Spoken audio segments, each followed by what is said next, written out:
সেন্টেন্সটি হচ্ছে সে বাইরে আছে। তার পূর্বে একটু দেখে নিই স্থান, এটা হচ্ছে একটা কি, তারপরে রয়েছে পেশা, এটা হচ্ছে একটা কি, আর একটি হচ্ছে অবস্থা, অর্থাৎ অবস্থা বলতে দোষ গুণ ভালো মন্দ এই অবস্থাকে বোঝাচ্ছে।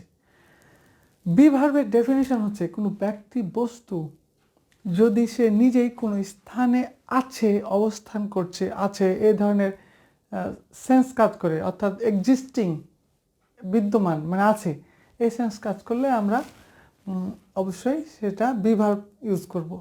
অর্থাৎ কেউ কোনো একটা জায়গাতে আছে, কোনো স্থানে আছে, এরকম বোঝালেই সেটা বি ভার্বে হবে। তারপরে হচ্ছে কোনো ব্যক্তি বস্তু কোনো পেশায়, বস্তু তো না, কোনো ব্যক্তি যদি কোনো পেশায় হয়, পেশায় আছে, এ ধরনের সেন্স কাজ করলে সেটা বি ভার্ব দিয়ে হবে। এবার হচ্ছে কোনো ব্যক্তি এবং বস্তু যদি সামাজিক কোনো স্ট্যাটাস থাকে, অর্থাৎ সে কী অবস্থায় আছে, সে ভালো মন্দ দোষ গুণ ভালো মন্দ অবস্থায় যেগুলো আছে এগুলো যদি প্রকাশ পায় সেক্ষেত্রে সেটা বি ভার্ব হবে। এই ভিডিওতে ডিটেলস আলোচনা করছি না, এর কারণ হচ্ছে এর আগের যে ভিডিওগুলো রয়েছে সেগুলোতে ব্যাপক আলোচনা করা হয়েছে, আপনারা চাইলেই দেখে নিতে পারেন। এখন এখানে প্রথম সেন্টেন্সটি হচ্ছে শি ইজ আউটসাইড, সে বাইরে আছে, এটা একটা স্থান বোঝাচ্ছে, লোকেশন বোঝাচ্ছে। তারপরে হচ্ছে সে হয় ডাক্তার, মানে সে ডাক্তার, এটা প্রফেশন বোঝাচ্ছে, এটাও বি ভার্ব। এবং তারপরে হচ্ছে সে হয় মোটা, মানে সেই ব্যক্তি ভালো মন্দ দোষ গুণ এই ধরনের সেন্স যদি কাজ করে, সে কী অবস্থায় আছে, তাহলে আমরা সেটা বি ভার্বে ব্যবহার করব, অর্থাৎ বি ভার্ব দিয়েই সেই সেন্টেন্স হবে, তাছাড়া অন্য কোনোভাবে হওয়ার কোনো অপশন নেই। তাহলে এটা আমরা ক্লিয়ার করেছি।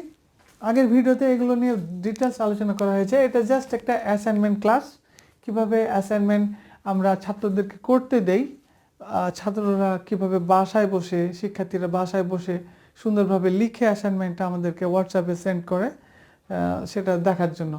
আর আমরা আজকে এই ক্লাসে জাস্ট এটা পাস্ট করব। এটা হচ্ছে শি ইজ আউটসাইড, এখানে হচ্ছে অতীতে অবশ্যই সব সময় ছিল এরকম কাজ করবে, ছিল, ছিলে এ ধরনের কাজ করবে। অর্থাৎ আমি হলে আমি ছিলাম, তুমি হলে তুমি ছিলাম হবে না, তুমি ছিলে হবে। তো এটা আমরা বুঝতেই পারছি, অতীত এখানে কাজ করবে। তাহলে শি ইজ আউটসাইড থেকে হবে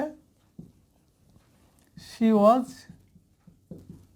আউটসাইড। সে ডাক্তার থেকে সে ডাক্তার ছিল, তাহলে শি ওয়াজ আ ডক্টর। তারপরে সে মোটা, তাহলে হচ্ছে কি সে মোটা ছিল, শি ওয়াজ ফ্যাট। শিক্ষার্থীরা এখন আপনারা চাইলে ফিউচারটা নিজে নিজ দায়িত্বে করে আমাকে হোয়াটসঅ্যাপে দিতে পারেন যে ঠিকঠাকভাবে হলো কিনা, আর যদি মনে করেন কমেন্ট সেকশনে দেবেন, সেটাও দিতে পারেন।